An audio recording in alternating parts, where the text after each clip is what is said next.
know if it is or not. Started out. Apparently, well, it's filming now, and I don't know when it cut off inside. I've had trouble with my phone lately, and it's just been terrible. If I can record this before I finish, I'll just go get a shot of everything, all the food that I put on the table a while ago when I was talking about it. So yeah, things have been kind of hard for us lately. We've had like 2 weeks of rain, which we really needed. We're glad for it, but you know, it got to where we were wondering if we were going to have alligators up in the yard. Not really. We live a little distance from a river down that way. So anyway, and then by the time that the young man that my oldest son, our oldest son, hires to keep the yard mowed, it was up to my waist in places, in most of places. It wasn't just here and there. It was difficult because the grass would wrap around my ankles, you know, and I fell just once, which is surprising. But I almost fell a bunch of times. And anyway, it took him forever to mow what he did because he couldn't get it all done in a day. It was just so high. And he has other jobs to keep up with. So, you know, by the time he got back, the first part was grown up again. And anyway, he finally got it all mowed to different heights depending on when he did it. And now it's just terrible again. Not like it was, but it's just sketchy and high, and it's tripping me again. You can see that. I think I've got it pointed right. That by the ladder. Anyway, there's some tall weeds there, and it's just a mess. And then over here, let's see if I can manage and point you the right way instead of the wrong way. With the light out here, I really can't see what I'm pointing at.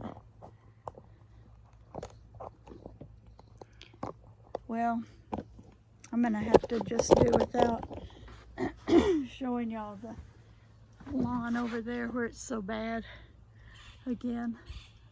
But the tomatoes really took off after all that rain. They did, and we had I think it was 57. I don't know why, anytime I talk in my videos I get hoarse. I don't know why that is, because it doesn't affect me anywhere else. But anyway, we got, I think, 57 little cherry tomatoes off of our 2 scraggly bushes that I planted. But they're not scraggly anymore. They're big, but they're so bunched together I need to trim them, I think. But we've got little green tomatoes now, so they're going to produce all over again, I hope. They'll at least produce some. And let's see. This, let's see if I can point it. With the sun, I can't really tell. But see that hibiscus there? Our daughter-in-law, she's Chinese, and a friend of hers from China came and stayed in their little guest trailer over there. And anyway, the friend, Sarah was her name, she brought me this beautiful hibiscus plant, and you should have seen it. It's kind of suffering now, but up until, what was it, 2 or 3 days ago, it was still just blooming all over, and it still got buds. So hopefully I'll get a shot of it before it's all finished blooming. And then these in this terracotta pot there. Oh, there, maybe I wasn't pointing it right. But in the terracotta pot there, my other daughter-in-law gave me some daylilies last year, and they're planted there. But then she and I went to a nursery that was closing, so they were selling all of their things at reduced price. And got, let's see, it's all mixed in there. I need to get it in the yard, but it's very hard to dig a hole with my knees and the pain I've got and how unstable I am. You know, I just have to be very careful not to fall. But anyway, let's see, there's coral vine, which is actually pink with little heart-shaped beads of blooms on it when it blooms. And got plumbago, which is a native blue flower bush here. And what else? I know there's two more. Oh, Ponciana, which is also called Pride of Barbados, I think. I had one, but I think it died. It was over by the little trailer house that we used for a guest cottage. And yeah, it didn't make it through the winter and then the hot summer. And then another one, and I can't think of the name of it, but it has little red flowers. So yeah, I had a hard time this morning getting up early and going to the food distribution. There's 2 of them a month in the next town. It's for the whole county. So I guess y'all can see me if I lean back. I hope you can hear me. But it's very hard. I have sleep problems too, so it's very hard for me to get up in the morning early and feel good. And so, and I don't sleep well at night, and I don't sleep late at all. I mean, I just wake up, even if it's only been 3 or 4 hours sleep. But then I pay the price through the day. And so anyway, got up and got ready, got everything that I was going to take with me, and went down there, or up there. And yeah, so I got food distribution for the first time in at least 2 months. It may be longer. I don't know. And it seems like before the last time that I went, it seems like I hadn't gone for several weeks before that. It's always on the 2nd Saturday and the 4th Saturday at 2 different locations. So, but it really helps. It really does. You know, because we live on our Social Security, and luckily we don't have too many bills. But still, you know, we can certainly make use of the groceries, and we're very glad to get them. And then when I got back from there, I wish my voice wasn't so bad. Excuse me. Anyway, it came in 3 boxes, and they were all pretty heavy. And so I carried in those 3 boxes, and it's just like a minefield with the high grass there, and you can't see where there's holes that the dogs have dug, and you know, the tall grass wrapping around your ankles. But anyway, I got them in, and then I was going back out to get my purse and all that, and Travis, our big dog, he just bolted out the door, and I was so winded and so exhausted that I just didn't catch him in time.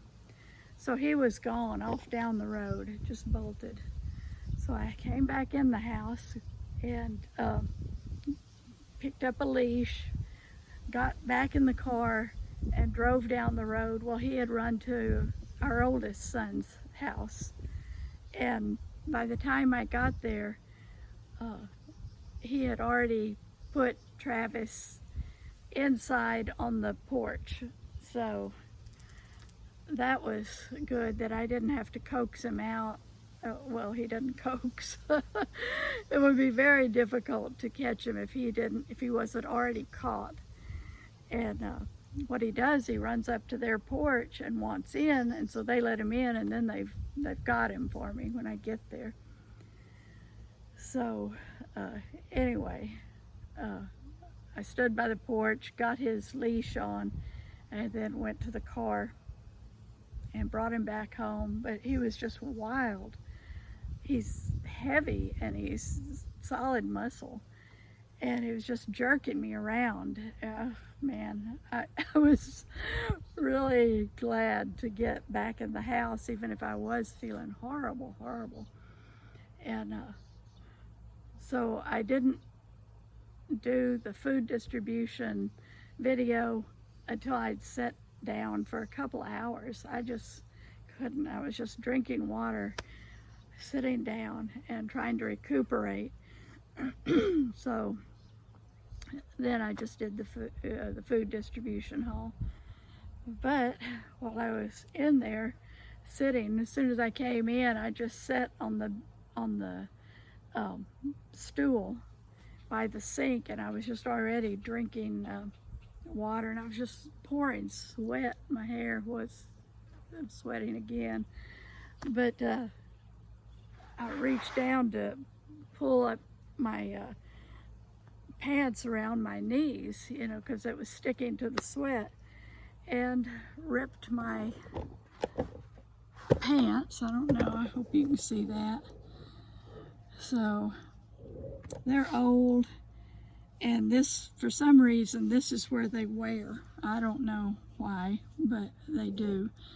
But I'm going to patch that hole with some kind of bright material behind it, some kind of small print, and then do blanket stitch maybe around it, and then, well, I can't think of what it's called now, but that Chinese stitch where you stitch two pieces together and, you know, make little lines or crosses or whatever.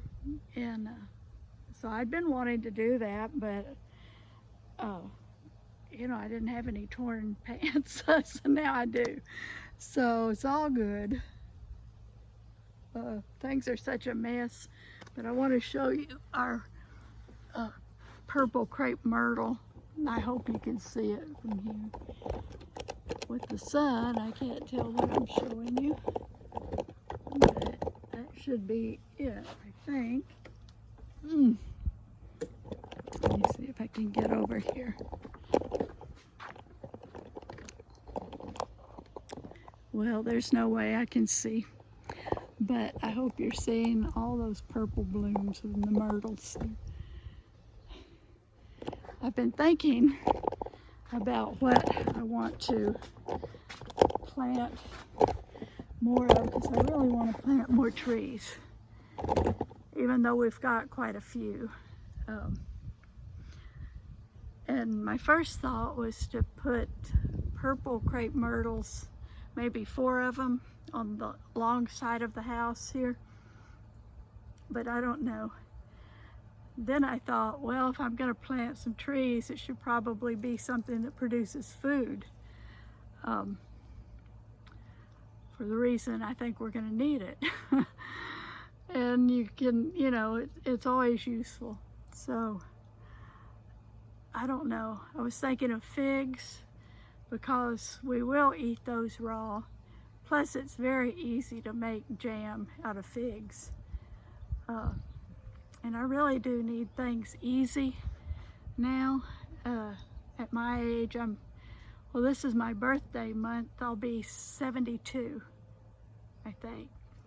Yeah, not 73 yet, it'll be 72. And, you know, so the figs would be easy to deal with, but then pecans would be very good. Well, here in South Texas, we say pecans. I think in other parts of the United States, it's pecans. That just doesn't sound right to us. It's pecans. And, but they take like, I think 6 years or so, or 5 or 6 years to produce pecans. So I don't know about that. I would like something I could use, you know, pretty quickly. And I thought about mulberries, because we planted one mulberry a while back, and it was already producing. So I don't know. Mulberries we will eat as they are, and you can make cobbler out of them. And what was it? Seems like there was one other fruit. Well, I would love to have apples. And some apples do grow here in Zone 9, South Texas. But we've already tried apple trees before, and the one that we planted, it died.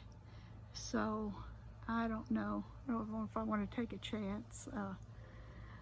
Oranges would be nice, but eventually here, even though it's Zone 9, eventually we will have a deep freeze, and that kills them back to the root stock, and from then on, they're just bitter. They're not edible anymore.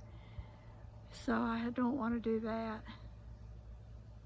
But I sure would like a good orange tree that stayed producing regular sweet oranges. I guess that's it for now. I brought my other little tripod. I'm gonna see if I can get it back on here and show y'all the produce, well, everything we got from